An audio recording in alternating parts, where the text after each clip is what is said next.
Welcome back once again. ഇന്നത്തെ ക്ലാസ്സിൽ നമ്മൾ ഡിസ്കസ് ചെയ്യാൻ പോകുന്നത് the difference between want and need. This video is requested by Snesh Lal. Need and വാണ്ടിൻ്റെ ഡിഫറൻസ് നോക്കിയതിന് ശേഷം നീഡ് എന്ന വേർഡ് വേർബായിട്ടും സെമി മോഡലായിട്ടും എങ്ങനെയൊക്കെ ഉപയോഗിക്കാം എന്നുള്ളതും കൂടെ നോക്കാം. Okay, so let's start. Need, want, ഇവ രണ്ടും നമുക്കാവശ്യമുള്ള കാര്യങ്ങൾ പറയാൻ വേണ്ടിയിട്ടാണ് ഉപയോഗിക്കുന്നത്. രണ്ടും ആവശ്യങ്ങളാണെങ്കിൽ പോലും need is stronger than want. Want is not as strong as need. അതായത് ഒരു വ്യക്തിക്ക് ജീവിക്കാൻ അത്യാവശ്യം വേണ്ടതാണ് നീഡ്സ്. എന്നാൽ വാണ്ട് എന്ന് പറയുന്നത് ആ വ്യക്തിയുടെ ഡിസയറാണ്, ആഗ്രഹങ്ങളാണ്. അത് കിട്ടിയില്ലെങ്കിലും ആ വ്യക്തിക്ക് ജീവിച്ചു പോകാം. പക്ഷേ നീഡ്സ് അങ്ങനെയല്ല. നീഡ്സ് ഇല്ലെങ്കിൽ ജീവിക്കാൻ തന്നെ ബുദ്ധിമുട്ടായിട്ട് വരും. For examples, air, water, food, shelter, ഇതൊക്കെയാണ് ഒരു വ്യക്തിയുടെ നീഡ്സ്. ഇവ കൂടാതെ നമുക്ക് ജീവിക്കാനായിട്ട് പറ്റില്ല. എന്നാൽ ഇത് മാത്രമാണോ നമ്മുടെ നീഡ്സ്? അല്ല. പിന്നെയും നമുക്ക് കുറേ അത്യാവശ്യമുള്ള സാധനങ്ങളുണ്ട്. അതായത് നമ്മുടെ ബോഡി പ്രൊട്ടക്റ്റ് ചെയ്യാൻ ആവശ്യമായ ക്ലോത്ത്സ്, അതുപോലെ സോപ്പ്, ടൂത്ത് പേസ്റ്റ്, മണി, എഡ്യൂക്കേഷൻ, ഇതുമൊക്കെ നീഡ്സ് തന്നെയാണ്. അപ്പോൾ എഡ്യൂക്കേഷൻ ലഭിച്ചില്ല എന്ന് വിചാരിച്ച് മരിച്ചൊന്നും പോവില്ല, എന്നാലും അതും നീഡ്സ് തന്നെയാണ്. അപ്പോൾ പിന്നെ എന്താണ് വാണ്ട്? ഈ നീഡ്സിൽ പറഞ്ഞ വസ്തുക്കൾ തന്നെ വാണ്ട്സായി മാറാറുണ്ട്. എപ്പോഴാണ് അങ്ങനെ സംഭവിക്കുന്നതെന്ന് നോക്കാം. ഐ നീഡ് ഫുഡ്, എനിക്ക് ഭക്ഷണം ആവശ്യമാണ്. അതായത് വിശപ്പിന് കഴിക്കാനായിട്ട് എനിക്ക് ഭക്ഷണം ആവശ്യമാണ്. എന്നാൽ ഐ വോണ്ട് എ സാൻഡ്വിച്ച്, എനിക്ക് സാൻഡ്വിച്ച് വേണം. എന്തെങ്കിലും കിട്ടിയാലൊന്നും കഴിക്കില്ല, സാൻഡ്വിച്ച് തന്നെ വേണം. അങ്ങനെ പറയുമ്പോൾ അത് നീഡല്ല, അത് വോണ്ടാണ്, അത് ഡിസയറാണ്, എൻ്റെ ഒരു ആഗ്രഹമാണ് അത് സാൻഡ്വിച്ച് തന്നെ കഴിക്കണം എന്നുള്ളത്. ഐ നീഡ് ഷൂസ്, എനിക്ക് ഷൂസ് വേണം. അതായത് സ്കൂളിലേക്ക് പോകാനോ ഓഫീസിൽ പോകാനോ എനിക്ക് ഷൂസ് ആവശ്യമാണ്, വേണം. എന്നാൽ ഐ വോണ്ട് വുഡ്ലാൻഡ് ഷൂസ്, എനിക്ക് വുഡ്ലാൻഡ് ഷൂസ് തന്നെ വേണം എന്ന് പറഞ്ഞാൽ അത് എൻ്റെ ഡിസയറാണ്, ആഗ്രഹമാണ്. ഇവിടെ കാലിൽ കല്ല് മുള്ളൊന്നും കൊള്ളാതിരിക്കാൻ വേണ്ടിയിട്ട് അത്യാവശ്യം വേണ്ടത് ഒരു ഷൂസാണ്. അത് വുഡ്ലാൻഡിൻ്റെ ഷൂ തന്നെ വേണമെന്ന് പറയുമ്പോൾ അത് ഡിസയറായി മാറി, നീഡ്സ് അല്ല. ഐ നീഡ് എ കാർ, എനിക്കൊരു കാർ ആവശ്യമാണ്. ഒരു വീട്ടിലൊരു വെഹിക്കിൾ ആവശ്യമാണ്. അതായത് ജോലിക്ക് പോവാൻ, അത്യാവശ്യ സാധനങ്ങൾ വാങ്ങിക്കാൻ, എങ്ങോട്ടെങ്കിലും പോവാൻ, ഹോസ്പിറ്റലിലോ ഒക്കെ പോവാനായിട്ട് ഒരു വെഹിക്കിൾ ആവശ്യമാണ്. I need A car, car ആവശ്യമാണ്. എന്നാൽ I won't A Mercedes Benz, എനിക്ക് മെഴ്സിഡസ് ബെൻസ് ആവശ്യമാണ് എന്ന് പറഞ്ഞാൽ അത് ഡിസയറാണ്, നമ്മുടെ ആഗ്രഹമാണ്. അതില്ലെങ്കിൽ ജീവിക്കാൻ പറ്റും, ഒരു സാധാരണ കാർ വെച്ചും അഡ്ജസ്റ്റ് ചെയ്യാം. എന്നാൽ മെഴ്സിഡസ് ബെൻസ് തന്നെ വേണമെന്ന് പറയുന്നത് ഡിസയറാണ്. ഓക്കെ, ഇതുപോലെ ഒരു വ്യക്തിക്ക് സുഗമമായിട്ട് ജീവിക്കാൻ ആവശ്യമുള്ള വസ്തുക്കളെല്ലാം നീഡ്സ് ആണ്. എന്നാൽ വാണ്ട് എന്ന് പറയുന്നത് അതിലപ്പുറത്തേക്കുള്ള ഒരു ഡിസയറാണ്. Clear? Uses of need. Need എന്ന വേർഡിൻ്റെ വിവിധ ഉപയോഗങ്ങൾ എന്തൊക്കെയാണെന്ന് നോക്കാം. 3 ടൈപ്സ് ഓഫ് യൂസസ് ആണ് നീഡ് എന്ന വേർഡിനുള്ളത്. First one as a main verb, second one as a semi modal, third one as a noun. Need എന്ന വേർഡ് മെയിൻ വേർബായിട്ട് ഉപയോഗിക്കാം, അതുപോലെ തന്നെ സെമി മോഡലായിട്ട്, അതായത് ഓക്സിലിയറി വേർബായിട്ട് ഉപയോഗിക്കാം, ഇനി നൗണായിട്ടും ഉപയോഗിക്കാം. അറ്റ് ഫസ്റ്റ് മെയിൻ വേർബായിട്ട് എങ്ങനെ നീഡ് ഉപയോഗിക്കാമെന്ന് നോക്കാം. ഐ നീഡ് എ പെൻ, എനിക്കൊരു പേന വേണം. ഇവിടെ നീഡ് എന്നത് മെയിൻ വേർബായിട്ടാണ് ഉപയോഗിച്ചിരിക്കുന്നത്. നീഡ് വേണം, ആവശ്യമാണ്, ആവശ്യമുണ്ട്. ഐ നീഡ്, എനിക്ക് ആവശ്യമുണ്ട്. ഇവിടെ ഐ എന്നത് സബ്ജക്റ്റ്. ഈ ഐ എന്ന സബ്ജക്റ്റിന് പകരം യു, ദേ, വി ഇവയിലേത് വന്നാലും നീഡ് തന്നെയാണ് ഉപയോഗിക്കുക. You need a pen, they need a pen, we need a pen. ഇവിടെ ഐ യു ദേ വി എന്നത് പ്ലൂരൽ സബ്ജക്റ്റ് ആയതുകൊണ്ടാണ് നീഡ് എന്ന് ഉപയോഗിച്ചത്. സിംഗുലർ സബ്ജക്ട്സിൻ്റെ കൂടെ നീഡ്സ് ആണ് ഉപയോഗിക്കേണ്ടത്. She needs A pen, he needs A pen, it needs A pen. ഇനി ഈ സെൻറ്റൻസുകളെയൊക്കെ നെഗറ്റീവായിട്ട് എങ്ങനെ പറയാമെന്ന് നോക്കാം. അതായത് ഈ പറയുന്നവർക്കൊന്നും പേന വേണ്ട എന്ന് പറയണം. I don't need a pen, you don't need a pen, they don't need a pen, we don't need a pen. ഇനി സിംഗുലർ സബ്ജക്ട്സ് ആവുമ്പോൾ ഡൂക്ക് പകരം ഡസ് ഉപയോഗിക്കും. അപ്പോൾ ഡോണ്ടിന് പകരം ഡസിൻ്റായി മാറും. She doesn't need a pen, he doesn't need a pen, it doesn't need a pen. ഈയിടെയായിട്ട് കുറേ പേര് ചോദിക്കുന്നൊരു സംശയമാണിത്. അതായത് ഇവിടെ സിംഗുലർ സബ്ജക്ട്സ് ആണ് വന്നിരിക്കുന്നത്, ഹീ ഷീ ഇറ്റ്. എന്നിട്ട് എന്തുകൊണ്ട് വേർബിൻ്റെ കൂടെ എസ് വന്നില്ല? ഇവിടെ ഷീ ഡസിൻ നീഡാണ് വന്നത്, he doesn't need, it doesn't need. Needs എന്തുകൊണ്ട് വന്നില്ല എന്നതാണ് ഡൗട്ട്. ഇവിടെ ഹി ഷീ ഇറ്റ് എന്നത് സിംഗുലർ സബ്ജക്ട്സ് ആണെങ്കിൽ പോലും നീഡിൻ്റെ കൂടെ എസ് ആവശ്യമില്ല. കാരണം ഇതിനിടയിൽ ഒരു ഓക്സിലിയറി വേർബ് ഉണ്ട്. പ്ലൂരൽ സബ്ജക്ട്സിൻ്റെ കൂടെ ഡു എന്ന ഓക്സിലിയറി വേർബും സിംഗുലർ സബ്ജക്ട്സിൻ്റെ കൂടെ ഡസ്സുമാണുള്ളത്. ഇത് നെഗറ്റീവ് സെൻറ്റൻസ് ആയതുകൊണ്ട് ഡു നോട്ട് എന്നതിൻ്റെ ഷോർട്ടായിട്ട് ഡോണ്ട്, ഡസ് നോട്ട് എന്നതിൻ്റെ ഷോർട്ടായിട്ട് ഡസിൻ്റുമാണ് ഇവിടെ ഉപയോഗിച്ചിരിക്കുന്നത്. ഈ ഓക്സിലിയറി വേർബ്സ് ഇവയെ ഹെൽപ്പിംഗ് വേർബ് എന്നും പറയും. ഈ ഹെൽപ്പിംഗ് വേർബ്സിൻ്റെ കടമ എന്ന് പറയുന്നത് ഹെൽപ്പ് ചെയ്യലാണ്, സബ്ജക്റ്റിനെ ഹെൽപ്പ് ചെയ്യുക. എങ്ങനെ? സബ്ജക്റ്റ് പ്ലൂരൽ ആണെങ്കിൽ പ്ലൂരൽ ഫോമിലും സബ്ജക്റ്റ് സിംഗുലർ ആണെങ്കിൽ സിംഗുലർ ഫോമിലും ഇവ കൂടെ നിന്ന് സഹായിക്കും. ഇവിടെ പ്ലൂരൽ സബ്ജക്ട്സ് ആയപ്പോൾ, അതായത് ഐ യു ദേ വി, ഇവയുടെ കൂടെ ഡു എന്ന ഫോമിലും, സിംഗുലർ സബ്ജക്ട്സ് ആയപ്പോൾ, അതായത് ഹി ഷീ ഇറ്റ് ഒക്കെ വന്നപ്പോൾ ഡസ് എന്ന ഫോമിലും ആയി മാറി. ഒരു സെൻറ്റൻസിലെ സബ്ജക്റ്റ് സിംഗുലർ ആണോ പ്ലൂരൽ ആണോ, അതുപോലെ തന്നെ സെൻറ്റൻസ് പ്രസൻ്റ് ആണോ പാസ്റ്റ് ആണോ എന്നൊക്കെ അറിയാൻ നമ്മളെ സഹായിക്കുന്നതാണ് ഈ ഓക്സിലിയറി വേർബ്സ്.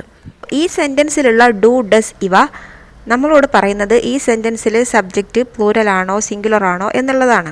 അപ്പോൾ അവിടെ ഓൾറെഡി നമുക്കത് ക്ലിയർ ആവുന്നുണ്ട്. അതായത് ഇവിടെ ഡസ് വന്നപ്പോഴേ ഈ സെൻറ്റൻസിലെ സബ്ജക്റ്റ് സിംഗുലർ ആണെന്ന് മനസ്സിലായി. പിന്നീട് വീണ്ടും വേർബ് സിംഗുലറാക്കി മാറ്റാൻ എസ് ചേർക്കേണ്ട ആവശ്യമില്ല. Clear? Auxiliary verbs subject singular ആണോ പ്ലൂരൽ ആണോ എന്ന് നോക്കാൻ വേണ്ടി മാത്രമല്ല നമ്മളെ സഹായിക്കുന്നത്, പറയുന്ന സെൻറ്റൻസ് ഏത് ടെൻസിലുള്ളതാണെന്ന് കൂടി അറിയാൻ നമ്മളെ സഹായിക്കുന്നുണ്ട്. ഇവിടെ ഡു ഓർ ഡസ് വന്നിരിക്കുന്നത് പ്രസൻറ്റ് ടെൻസിലായതുകൊണ്ടാണ്, സിമ്പിൾ പ്രസൻറ്റ് ആയതുകൊണ്ടാണ് ഇവിടെ ഡു ഡസ് വന്നിരിക്കുന്നത്. എന്നാൽ ഇതിൻ്റെ പാസ്റ്റ് ആയിരുന്നുവെങ്കിൽ ഡിഡിൻ്റാണ് വരിക. I didn't need a pen, എനിക്കൊരു പേന ആവശ്യമില്ലായിരുന്നു. She didn't need a pen, അവൾക്കൊരു പേന ആവശ്യമില്ലായിരുന്നു. പ്രസൻറ്റ് ടെൻസിൽ സബ്ജക്റ്റ് സിംഗുലറും പ്ലൂരലും ആവുന്നതിനനുസരിച്ച് ഡു ഡസ് എന്നിവയായി മാറാറുണ്ട്. എന്നാൽ പാസ്റ്റിൽ സബ്ജക്റ്റ് സിംഗുലറോ പ്ലൂരലോ ആയിക്കോട്ടെ ഡിഡ് മാത്രമേ ഉപയോഗിക്കുകയുള്ളൂ. ഇവിടെ ഐ വന്നപ്പോഴും ഷീ വന്നപ്പോഴും ഒക്കെ ഡിഡ് തന്നെയാണ് ഉപയോഗിച്ചത്. അത് കഴിഞ്ഞ് അവിടെ വരുന്ന വേർബിനും യാതൊരു ചേഞ്ചും വരുന്നില്ല, നീഡ് തന്നെ. നീഡിൻ്റെ കൂടെ എസ് ഒന്നും ചേർക്കേണ്ട ആവശ്യമില്ല. അതായത് ഓക്സിലിയറി വേർബ്സ് തന്നെ നമ്മളോട് പറയുന്നുണ്ട് സബ്ജക്റ്റ് സിംഗുലർ ആണോ പ്ലൂരൽ ആണോ, ടെൻസ് ഏതിലുള്ളതാണ്, പാസ്റ്റ് ആണോ പ്രസൻ്റ് ആണോ എന്നുള്ളതൊക്കെ. പിന്നീട് മെയിൻ വേർബിൽ ഒരു ചേഞ്ചസ് വരുത്തേണ്ട ആവശ്യം ഇല്ല. ക്ലിയർ? ഇത് അറിയുന്നവർക്ക് വളരെ സിമ്പിളായിരിക്കാം, പക്ഷേ അറിയാത്തവർക്ക് അത് വലിയൊരു സംശയവുമായിട്ട് എന്നും കൂടെ ഉണ്ടാവും. അപ്പോൾ ഒരുപാട് പേരെൻ്റെ അടുത്ത് ചോദിച്ചതുകൊണ്ടാണ് ഞാനിത് ഇത്രയും വിശദമായിട്ട് പറഞ്ഞത്. മനസ്സിലായിട്ടുണ്ടാവുമെന്ന് വിചാരിക്കണം. മറ്റൊരു example, I need to go there, എനിക്കവിടെ പോകേണ്ട ആവശ്യമുണ്ട്. She needs to go there, അവൾക്കവിടെ പോകേണ്ട ആവശ്യമുണ്ട്. ഇനി ഇത് പാസ്റ്റിൽ പറയുകയാണെങ്കിൽ I needed to go there, എനിക്കവിടെ പോകേണ്ട ആവശ്യമുണ്ടായിരുന്നു. She needed to go there, അവൾക്കവിടെ പോവേണ്ട ആവശ്യമുണ്ടായിരുന്നു. ഇവിടെയും നീഡ് തന്നെയാണ് മെയിൻ വേർബ്. ഈ 4 സെൻറ്റൻസിലും ടു ഗോ എന്ന് കാണാം. ഇതും പലരും ചോദിക്കുന്ന ഒരു സംശയമാണ്. അതായത് ഇവിടെ സബ്ജക്റ്റ് ഐ ആയപ്പോഴും ഗോ വന്നു, ഷീ ആയപ്പോഴും ഗോ വന്നു, പാസ്റ്റ് ആയപ്പോൾ അതായത് നീഡഡ് വന്നു, പാസ്റ്റിൽ ഗോ ആണ് വന്നത്, വെൻ്റ് എന്തുകൊണ്ട് വന്നില്ല? ഇതൊക്കെ പലരും എന്നോട് ചോദിക്കുന്ന ചോദ്യങ്ങളാണ്. അതിന് കാരണം ഇവിടെ നീഡാണ് മെയിൻ വേർബ്. സബ്ജക്റ്റ് പ്ലൂരലായപ്പോൾ ഐ വന്നപ്പോൾ നീഡ് വന്നു, സിംഗുലർ ആയപ്പോൾ ഷീ വന്നപ്പോൾ നീഡ്സ് ആയി, ഇനി പാസ്റ്റ് ആയപ്പോൾ നീഡഡ് ആയി മാറി. അപ്പോൾ ഇതിൽ നിന്ന് തന്നെ നമുക്ക് മനസ്സിലാക്കാം ഏത് ടെൻസിലുള്ളതാണ് ഈ സെൻറ്റൻസ്, അതുപോലെ സബ്ജക്റ്റ് സിംഗുലർ ആണോ പ്ലൂറൽ ആണോ എന്നുള്ളതൊക്കെ. ഇവിടെ ടു ഗോ എന്നുള്ളത് ഇൻഫിനിറ്റീവാണ്, അതായത് അതിനൊരു പൂർണ്ണമായ അർത്ഥം കിട്ടില്ല ടു ചേർത്തൊരു വേർബ് പറയുമ്പോൾ. ഇവിടെ നോക്കൂ, ടു ഗോ എന്ന് പറഞ്ഞാൽ പോകാൻ എന്നാണ് അർത്ഥം. അതായത് പോകാൻ ഒരു മീനിങ് ഫുൾ അല്ല ആ വേർഡിന് ടു ഗോ. അതുപോലെ വേറെയുള്ള വേർഡ്സ് നോക്കൂ, ടു റൈറ്റ് എഴുതാൻ, ടു ടോക്ക് സംസാരിക്കാൻ, ടു ഡ്രിങ്ക് കുടിക്കാൻ. ഒന്നിനും പൂർണ്ണമായൊരു അർത്ഥം ലഭിക്കുന്നില്ല. അതാണ് ഇൻഫിനിറ്റീവ് എന്ന് പറയുന്നത്, അനന്തമായത്. പൂർണ്ണമായ അർത്ഥം ലഭിക്കാതെ അങ്ങനെ കിടക്കുകയാണ്. ഇപ്പം നോക്കൂ, ഗോ എന്നായിരുന്നുവെങ്കിൽ പോകൂ, അതിൻ്റെ പാസ്റ്റ് വെൻറ്റ് എന്നാണെങ്കിൽ പോയി, അതിനൊക്കെ ഒരു പൂർണ്ണമായ അർത്ഥം ലഭിക്കുന്നുണ്ട്. എന്നാൽ ടു ഗോ എന്ന് പറയുമ്പോൾ പോകാൻ, അതിന് പൂർണ്ണമായിട്ട് ഒരു അർത്ഥം ലഭിക്കുന്നില്ല. അതുകൊണ്ടാണ് ഇതിനെ ഇൻഫിനിറ്റീവ് എന്ന് പറയുന്നത്. അതുകൊണ്ട് തന്നെ ടു കഴിഞ്ഞാൽ വേർബിൻ്റെ ഫസ്റ്റ് ഫോമേ ഉപയോഗിക്കാൻ പറ്റുള്ളൂ. ടു ഗോ, ടു വെൻറ്റ് എന്ന് ഒരിക്കലും പറയാൻ പറ്റില്ല. ഓക്കെ, ക്ലിയർ ആയില്ലേ? More examples. I need to talk to him. എനിക്ക് അവനോട് സംസാരിക്കണം, എനിക്ക് അവനോട് സംസാരിക്കേണ്ട ആവശ്യമുണ്ട്. I don't need to meet him. എനിക്ക് അവനെ കാണേണ്ട ആവശ്യമില്ല. She needs to eat something. അവൾക്ക് എന്തെങ്കിലും കഴിക്കേണ്ട ആവശ്യമുണ്ട്. ഇനി ക്വസ്റ്റ്യൻസ് എങ്ങനെ ചോദിക്കാമെന്ന് നോക്കാം. Do you need money? നിങ്ങൾക്ക് പണം ആവശ്യമുണ്ടോ? Does she need water? അവൾക്ക് വെള്ളം ആവശ്യമുണ്ടോ? Did you need to go there? നിങ്ങൾക്ക് അവിടെ പോകേണ്ട ആവശ്യമുണ്ടായിരുന്നോ? Did he need to come here? അവൻക്കിവിടെ വരേണ്ട ആവശ്യമുണ്ടായിരുന്നോ? അപ്പം നീഡ് എന്ന വേർഡ് മെയിൻ വേർബായിട്ട് പോസിറ്റീവ്, നെഗറ്റീവ്, ഇൻ്ററോഗേറ്റീവ് സെൻറ്റൻസുകളിൽ എങ്ങനെ ഉപയോഗിക്കാമെന്നാണ് നമ്മൾ നോക്കിയത്. ഇനി നീഡ് എന്ന വേർഡ് ഒരു സെമി മോഡലായിട്ട്, അതായത് ഓക്സിലിയറി വേർബായിട്ട് എങ്ങനെ ഉപയോഗിക്കാമെന്ന് നോക്കാം. നെഗറ്റീവ് ആൻഡ് ഇൻ്ററോഗേറ്റീവ് സെൻറ്റൻസുകളിൽ മാത്രമാണ് സെമി മോഡലായിട്ട് നീഡ് ഉപയോഗിക്കാൻ പറ്റുകയുള്ളൂ. അറ്റ് ഫസ്റ്റ് നെഗറ്റീവ് സെൻറ്റൻസുകളിൽ എങ്ങനെ സെമി മോഡലായിട്ട് നീഡ് ഉപയോഗിക്കാമെന്ന് നോക്കാം. You need not worry. നിങ്ങൾ വിഷമിക്കേണ്ട ആവശ്യമില്ല. She need not come here. അവൾ ഇവിടെ വരേണ്ട ആവശ്യമില്ല.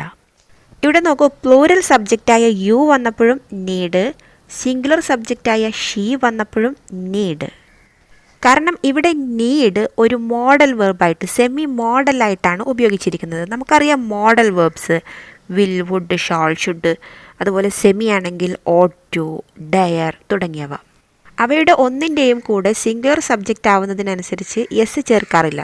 അപ്പോൾ വില്ലിൻ്റെ കൂടെ സിംഗുലർ ആവുമ്പോൾ, ഹി ആവുമ്പോൾ ഹി വിൽസ് എന്ന് പറയാറില്ലല്ലോ. ഹി വിൽ, ഐ വിൽ ഒക്കെ വിൽ തന്നെ. അതുപോലെയാണ് ഇവിടെയും ഒരു മോഡലായിട്ടാണ് നീഡ് ഉപയോഗിച്ചിരിക്കുന്നത്. അതുകൊണ്ട് സിംഗുലർ സബ്ജക്റ്റിൻ്റെ കൂടെ എസ് ചേർക്കേണ്ട ആവശ്യമില്ല. യു നീഡ് നോട്ട് വെറി എന്ന സെൻറ്റൻസിൽ വെറി എന്നതാണ് main verb. She need not come here, ഇവിടെ കം എന്നതാണ് മെയിൻ വേർബ്.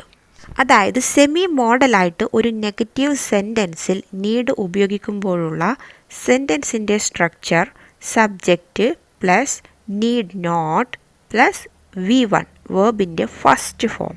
ഓക്കെ, വെറി എന്ന് മാത്രമേ ഉപയോഗിക്കാൻ പറ്റുകയുള്ളൂ. വെറീസ് എന്നോ വെറീഡ് എന്നോ അങ്ങനെയൊന്നും ഉപയോഗിക്കാൻ പറ്റില്ല. അതുപോലെ കം മാത്രം. കെയിം എന്നൊന്നും പറയാൻ പറ്റില്ല, കാരണം വേർബിൻ്റെ first form. Okay, more examples. You need not eat. നിങ്ങൾ കഴിക്കേണ്ട ആവശ്യമില്ല. He need not ask my permission. അവൻ എൻ്റെ അനുവാദം ചോദിക്കേണ്ട ആവശ്യമില്ല. ഇവിടെയൊക്കെ ടു ഈറ്റ് എന്നോ ടു ആസ്ക് പെർമിഷൻ എന്നൊന്നും ചോദിക്കാൻ പറ്റില്ല, കാരണം ഇവിടുത്തെ സ്ട്രക്ചർ ഒന്നുകൂടെ ശ്രദ്ധിക്കുക. നീഡ് നോട്ട് പ്ലസ് V1, അല്ലാതെ നീഡ് നോട്ട് പ്ലസ് 2+V1 അല്ല. അതുകൊണ്ട് ഇവിടെയൊന്നും ടു ചേർക്കാനായിട്ട് പറ്റില്ല സെമി മോഡലായിട്ട് നീഡ് ഉപയോഗിക്കുമ്പോൾ. ഇനി ഇൻ്ററോഗേറ്റീവ് സെൻറ്റൻസിൽ എങ്ങനെ സെമി മോഡലായിട്ട് നീഡ് ഉപയോഗിക്കാമെന്ന് നോക്കാം. Need he run? അവൻ ഓടേണ്ട ആവശ്യമുണ്ടോ? Need we wait any longer? ഞങ്ങൾ ഇനി കാത്തിരിക്കേണ്ട ആവശ്യമുണ്ടോ? ഇവിടെ നീഡ് സെമി മോഡൽ ആയതുകൊണ്ട് തന്നെ നീഡ് വെച്ച് തന്നെ തുടങ്ങാം. അവിടെ ഒരു ഡുവോ ഡസോ ഒന്നിൻ്റെയും ആവശ്യമില്ല. ഇപ്പോൾ വിൽ ഷോളൊക്കെ വെച്ച് ക്വസ്റ്റ്യൻസ് ചോദിക്കാറില്ലേ, അതുപോലെ. ഓക്കെ, ഇനി നീഡ് എന്ന വേർഡ് എങ്ങനെ ഒരു നൗണായിട്ട് ഉപയോഗിക്കാമെന്ന് നോക്കാം. Education is A need. വിദ്യാഭ്യാസം ഒരു ആവശ്യമാണ്. ഇവിടെ നീഡ് എന്നത് ആവശ്യം ഒരു നൗണായിട്ടാണ് ഉപയോഗിച്ചിരിക്കുന്നത്. ഇവിടുത്തെ വേർബ് ഈസ് ആണ്. എഡ്യൂക്കേഷൻ എന്നത് ഒരു ആവശ്യമാണ്. Okay, food is A need. ഭക്ഷണം ഒരു ആവശ്യമാണ്. What is your need? എന്താണ് നിൻ്റെ ആവശ്യം? These are my needs. ഇവയാണ് എൻ്റെ ആവശ്യങ്ങൾ. അപ്പം ഇന്നത്തെ ക്ലാസ്സിൽ നീഡിൻ്റെ ഉപയോഗങ്ങളെക്കുറിച്ചാണ് പറഞ്ഞത്. നീഡ് മെയിൻ വേർബായിട്ടും സെമി മോഡലായിട്ടും എങ്ങനെയൊക്കെ ഉപയോഗിക്കാമെന്നുള്ളത് പറഞ്ഞു. സെമി മോഡലായിട്ട് നെഗറ്റീവ് ആൻഡ് ഇൻ്ററോഗേറ്റീവ് സെൻറ്റൻസുകളിൽ മാത്രമാണ് നീഡ് ഉപയോഗിക്കുന്നത്. ഓക്കെ, അപ്പോൾ മറ്റൊരു വീഡിയോ ആയിട്ട് വീണ്ടും വരാം. അതുവരേക്കും ബൈ.